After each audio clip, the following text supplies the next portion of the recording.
Als eine meiner Lieblingskulturen möchte ich Bohnen nicht nur für den Genuss anbauen, sondern auch mein eigenes Saatgut gewinnen. Und bei dieser gewaltigen Sortenvielfalt möchte ich auch damit einen Beitrag zum Sortenerhalt leisten. Im Vergleich zu anderen Kulturen ist die Saatgutgewinnung bei Bohnen um einiges einfacher. Dennoch gibt es einzelne Schritte zu beachten, damit man auch erfolgreich ist und auch sortenreines Saatgut gewinnen kann. Dem möchte ich mich gerne etwas ausführlicher in diesem Video widmen. Wichtig, in diesem Video beschäftigen wir uns ausschließlich mit der Saatgutgewinnung von Phaseolus vulgaris. Dazu gehören Stangenbohnen und Buschbohnen. Phaseolus coccineus, auch bekannt als Feuerbohne, gehört zwar zur gleichen Gattung, stellt aber eine andere Art dar. Und das zeigt sich auch im Samenbau oder bei der Bestäubungsbiologie und so weiter. Das werde ich zwar kurz thematisieren, aber es geht hauptsächlich um die Saatgutgewinnung von Phaseolus vulgaris. Bevor wir überhaupt Saatgut ernten können, brauchen wir natürlich kräftige, gesunde Elternpflanzen. Daher beginnen wir ganz am Anfang mit der Kultur der Bohnen. Denn das ist die Grundlage für eine erfolgreiche Saatguternte.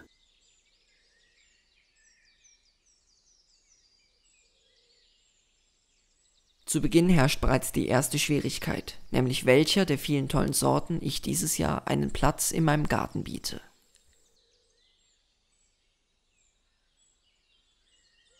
Ist aber die Auswahl schließlich getroffen, kann es an die Aussaat gehen. Wie auch andere Gemüsekulturen sind Bohnen frostempfindlich, da sie ursprünglich aus tropischen Gebieten stammen. Dies sollte man zu Beginn bei der Aussaat unbedingt beachten. Ich beginne bereits Ende April bis Anfang Mai mit der Bohnenaussaat. Bohnen kann man sowohl vorziehen als auch direkt ins Freiland säen. Bei der Direktsaat sollte aber darauf geachtet werden, dass die Bodentemperatur über 10 Grad Celsius liegt. Dies ist als minimale Keimtemperatur unbedingt notwendig. Ich persönlich bin zwar ein großer Fan von Stangenbohnen, aber bei Buschbohnen gelten die gleichen Regeln. Der Boden sollte aufgelockert, feucht, aber nicht durchnässt sein. Buschbohnen lege ich im Abstand von ca. 15 bis 20 cm von Samenkorn zu Samenkorn. Man kann aber auch mehrere Samen zusammen und einen größeren Abstand zwischen diesen sogenannten Horsten nutzen. Bei Stangenbohnen werden ca. 5 bis 7 Körner um einen Pfahl herumgelegt. Wie eine alte Gärtnerweisheit besagt, wollen Bohnen die Glocken läuten hören. Das bedeutet, dass die Bohnen nur ca. 2 bis 3 cm dünn mit Erde bedeckt und keinesfalls zu fest angedrückt werden sollen. Jedoch präferiere ich persönlich die Aussaat in Töpfchen im Haus oder Wintergarten. Denn bei der Aussaat im Freiland kann so einiges schiefgehen. Bohnensamen sind bei nasskühler Witterung, wie zum Beispiel dieses Jahr 2021, stark gefährdet, noch vor der Keimung im Boden zu verfaulen. Auch kann ich bei der Voranzucht deutlich früher beginnen. Ich gebe hierbei nur 4 Samenkörner pro Töpfchen und spare so auch einiges an Saatgut, ohne dass ich Ernteeinbußen habe. Denn die Erntemenge ist nicht nur von der Anzahl der Pflanzen, sondern vor allem auch vom Lichtangebot sowie dem Nährstoffzufuhr abhängig. Die Auswahl des späteren Standortes kann ebenfalls spontaner stattfinden und ist nicht durch die Direktsaat determiniert.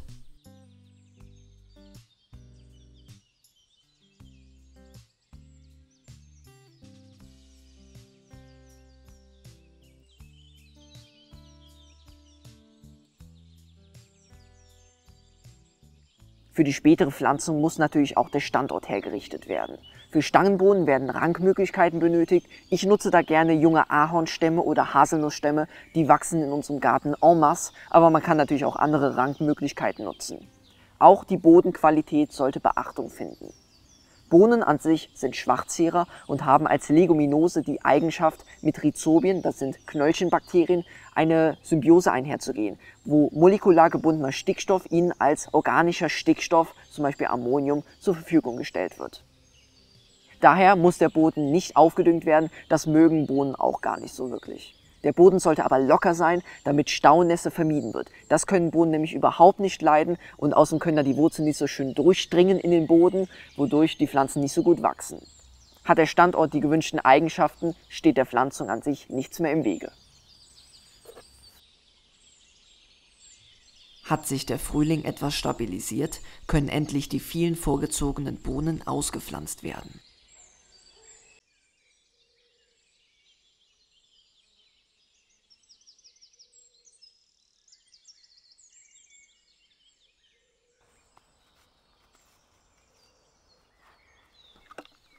Hierbei setze ich auch gerne etwas tiefer für einen stabileren Stand der Pflanzen.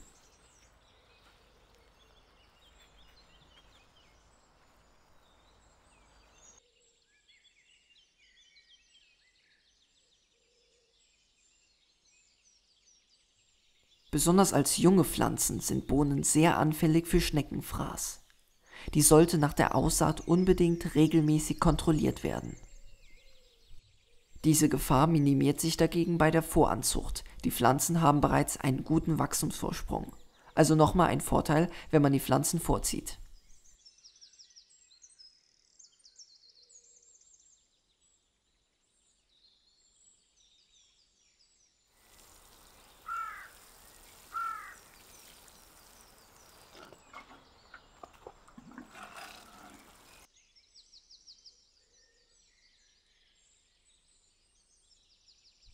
In den weiteren Wochen werden die Bohnen in die Höhe schießen, sodass man ihnen beim Wachsen regelrecht zusehen kann.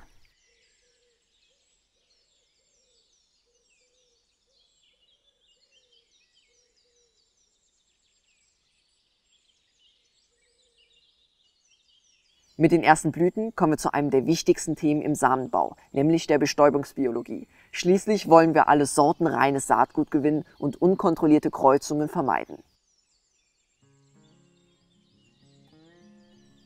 Bei der Bestäubung unterscheiden sich nochmal grundsätzlich die bereits genannten Arten der Feuerbohne und der normalen Gartenbohne. Während Feuerbohnen auf Fremdbefruchtung durch Insekten angewiesen sind und hier der Samenbau nochmal um einiges aufwendiger ist, haben wir Gärtner es bei der Gartenbohne etwas leichter. Die Gartenbohne ist in unseren mitteleuropäischen Breiten in den meisten Fällen Selbstbefruchter. Denn hier tritt das Phänomen der sogenannten Kleistogamie auf. Das bedeutet, die Bestäubung mit dem blüteneigenen Pollen der zwittrigen Blüte findet statt, noch bevor sie sich öffnet. Dadurch muss ich die Pflanzen nicht einzeln isolieren, was den Prozess für jeden Gärtner deutlich einfacher macht. Natürlich kann es dennoch Fremdbefruchtungen und somit unerwünschte Kreuzungen geben. Die Wahrscheinlichkeit ist jedoch sehr gering, besonders wenn, wie in unserem Garten, ein abwechslungsreiches Nahrungsangebot die Insekten von den Bohnenblüten ablenkt. Auch kann eine unerwünschte Fremdbefruchtung meist sehr gut bei der Saatgutauslese erkannt werden, aber dazu später mehr. Es wäre dennoch nicht fehl am Platz, bereits bei der Pflanzung einen Abstand von einigen Metern zwischen den Sorten einzubehalten. Dies befolge ich persönlich jedoch weniger. Wenn man die vielen tollen, reifen Früchte an der Pflanze hängen sieht, würde man am liebsten gleich mit dem Erntekorb loslaufen. Und dem steht im Grunde auch nichts im Wege. Natürlich, man kann von der gleichen Pflanze, wo später auch das Saatgut geerntet werden soll, auch zwischendurch Bohnen für den Genuss ernten. Dennoch gibt es hier auch etwas zu beachten.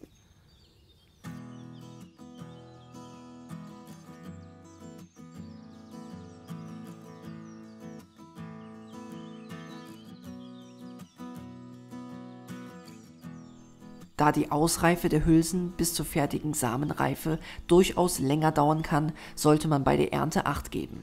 Die ersten sich entwickelnden Bohnen sollten stets hängen gelassen werden und nicht der Ernte zum Opfer fallen. Häufig bedenken Gärtner die Saatguternte erst zu spät, wodurch die entsprechende Saatguternte auch gefährdet ist. Wenn erst sehr spät Hülsen hängen gelassen werden, kann es gegen Ende der Saison wirklich schwierig werden, noch reifes Saatgut zu ernten. Auch sollten die Samenträger gesunde, kräftige Pflanzen sein, damit idealerweise diese Erbinformationen weitergegeben werden. Wie viele Hülsen man im Endeffekt nur für Saatgut an der Pflanze hängen lässt, hängt natürlich davon ab, wie viel Saatgut man am Ende auch ernten möchte. Bei mir ist die Menge immer relativ hoch, da ich nicht nur für den Eigenbedarf, sondern auch fürs Verschenken oder Tauschen mehr Saatgut benötige.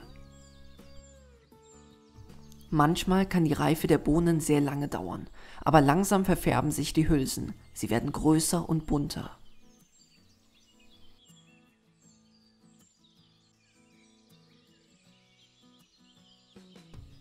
Die Samenernte erfolgt idealerweise zur Vollreife der Bohnen.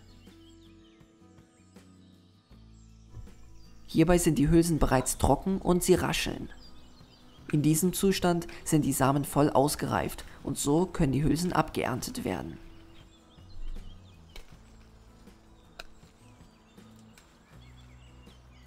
Ist dieser Zustand erreicht, sollte mit der Hülsenernte auch nicht zu lange gewartet werden, denn beim weiteren Trocknen der Hülsen platzen diese auf und das Saatgut könnte sich auf dem Boden verstreuen.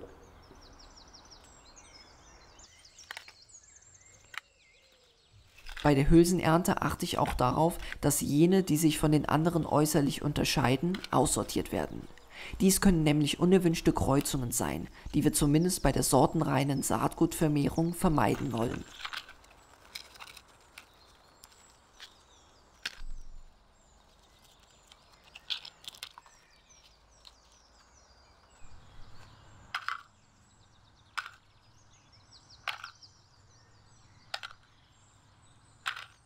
Diesen idealen Zustand der Vollreife erreichen die Bohnen leider nicht immer. Gerade durch feuchtkühle Witterung kann der Trocknungs- und Reifeprozess in den Hülsen noch gehemmt und gedrosselt werden. Und manche Sorten, ja, die brauchen einfach ein bisschen länger, bis sie reifes Saatgut in der Vollreife entwickeln. Und wenn dann noch der Herbst ein bisschen früher ansetzt, kann es für die wirklich sehr schwierig werden, an den Pflanzen noch voll auszureifen.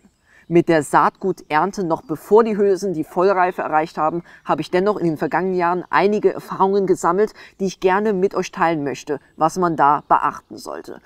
Das kann besonders dann wichtig sein, wenn durch nahende Fröste die Saatguternte wirklich gefährdet ist oder durch lang anhaltende Regenfälle die Bohnen noch in der Hülse zu verfaulen drohen. Problemlos können auch Hülsen geerntet werden, die noch nicht vollständig trocken, sondern noch eine ledrige Hülsenhülle haben. Anders sieht es aber bei Hülsen aus, die zwar schon äußerlich eine ordentliche Verfärbung haben, aber noch nicht begonnen haben, schrumpelig zu werden. Probeweise öffne ich einzelne wenige Hülsen und begutachte die darin enthaltenen Bohnenkörner, ob sie sich in der sogenannten Milchreife befinden. In diesem Zustand ist die Ausbildung der Nährstoffreserven und des Keimlings im Samenkorn abgeschlossen und es findet nur noch die Nachreife und der Wasserentzug statt. Die Samenkörner sowie die Hülsen zeigen hierbei bereits ihre ähnliche phänotypische Färbung. Auch diese Hülsen könnten vorzeitig geerntet werden. Ist dies nicht der Fall und das Saatgut hat noch keine Verfärbung, ist dieses auch erfahrungsgemäß noch nicht bereit für die Saatguternte und befindet sich meist noch in der sogenannten Grünreife. In dieser Phase ist die Hülse voll ausgewachsen und in dem Samenkorn ist der Keimling entwickelt und hat ordentliche Nährstoffreserven. Jedoch befindet sich noch viel Wasser in den Samenkörnern. Was aber, wenn die Saatguternte akut gefährdet ist, zum Beispiel durch einen anstehenden Frost? Hierbei kann eine sogenannte Noternte angesetzt werden. Dabei entnimmt man nicht nur die Hülsen, sondern versucht auch ganze Pflanzenpartien mit abzuschneiden. Idealerweise sogar die gesamte Pflanze mitsamt einzelner Wurzeln. Das alles hängt man dann kopfüber an einem luftigen, trockenen Standort auf und dabei wird in der Pflanze eine Notreife durchgeführt, wobei noch einige Samenkörner nachreifen können. Trotzdem gilt grundsätzlich, je weiter das Saatgut von der eigentlichen Vollreife an der Pflanze entfernt ist, was ideal wäre, umso eher könnte es Defizite in der Qualität in Form von Keimfähigkeit oder Lagerfähigkeit geben.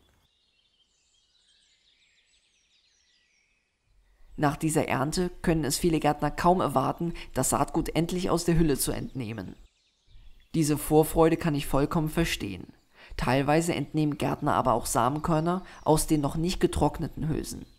Dies funktioniert zwar, sehe ich persönlich aber etwas kritisch. Das Saatgut, das in dem Fall noch ziemlich feucht sein kann, schrumpelt beim weiteren Trocknen stärker ein und sieht nachher nicht so schön aus. Und auch hier kann es natürlich Beeinträchtigungen bei der Qualität des Saatguts, sprich Keimfähigkeit und Lagerfähigkeit, geben.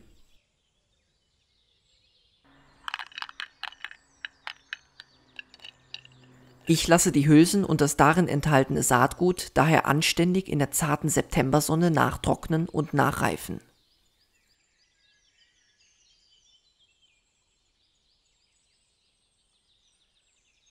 Erst wenn die Hülsen komplett trocken sind, kann ich mir sicher sein, dass das Saatgut noch ordentlich nachreifen konnte.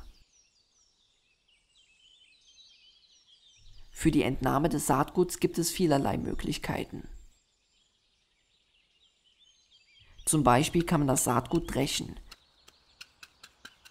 Das geht zwar auch ziemlich schnell, dabei kann es aber auch an dem einen oder anderen Samenkorn Beschädigungen geben. Daher nicht unbedingt meine Lieblingsmethode.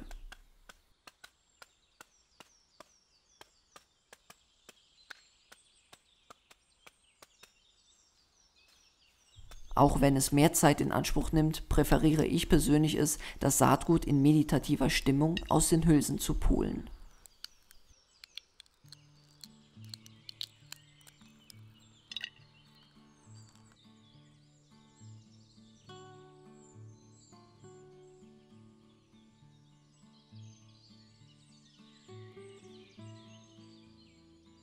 Auch herrlich sind dabei die vielen wunderschönen Farben und Formen der besonderen Sorten, die ich dieses Jahr in meinen Garten gepflanzt habe. Über diese tollen Sorten an sich erscheint demnächst nochmal ein separater Film.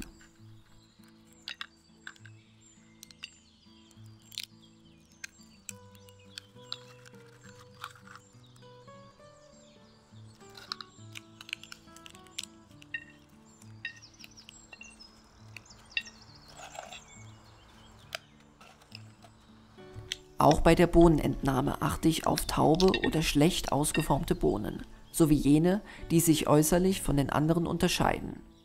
Denn auch diese sind meist unerwünschte Kreuzungen, die man durch die Auslese entfernen kann. So kann ich mir im Endeffekt ziemlich sicher sein, dass das Saatgut hier sortenrein ist, da Kreuzungen sich in den meisten Fällen durch anderes Aussehen hervorheben und aussortiert werden können.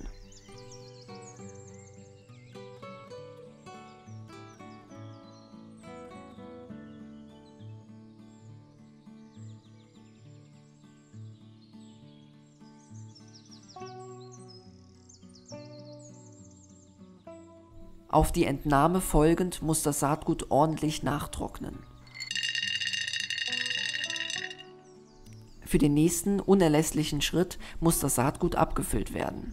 Als Saatgutbehälter nutze ich gerne mehrere verschiedene Methoden. Zum Beispiel diese kleinen Kunststoffbehälter mit Drehverschluss, die ich einst geschenkt bekommen habe und die durch ihre Stabilität schon lange Zeit einen guten Dienst vollbringen. Aber auch gerne verwende ich Glasreagenzgläser oder Glasfläschlein mit Korkverschluss. Da das Saatgut stärker gefährdet ist, vom Bohnenkäfer befallen zu werden, die einem das wertvolle Gut innerhalb kürzester Zeit zunichte machen könnten, ist es auf jeden Fall sinnvoll, das Bohnensaatgut für ca. 2 Wochen einzufrieren. Dafür muss das Saatgut aber unbedingt vollständig getrocknet sein, ansonsten könnte es beim Einfrieren seine Keimfähigkeit verlieren. Zusätzlich gebe ich in die Behälter ein oder mehrere Tütchen mit Silikagel, das weitere Feuchtigkeit entziehen soll. Anschließend kann das Saatgut ins Tiefkühlfach.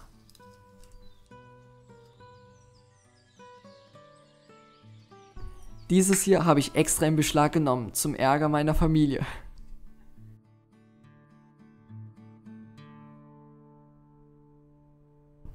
Ist das Saatgut wirklich trocken, braucht man sich auch überhaupt gar keine Sorgen zu machen, dass es kaputt gehen könnte.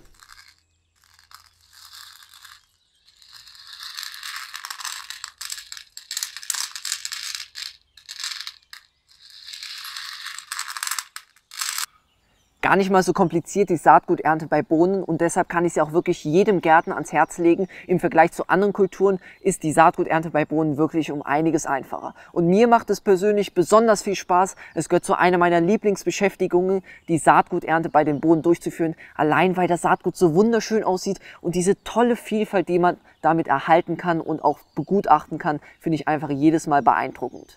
Mit dem eigenen Saatgut ist man natürlich nicht nur unabhängig vom Saatgutkauf, sondern hat auch tolle Möglichkeiten, es zu verschenken oder mit anderen Gärtnern zu tauschen. Dadurch kann man die Sortenvielfalt und den Erhalt weiter vorantreiben und auch neue Sorten in den Garten bekommen.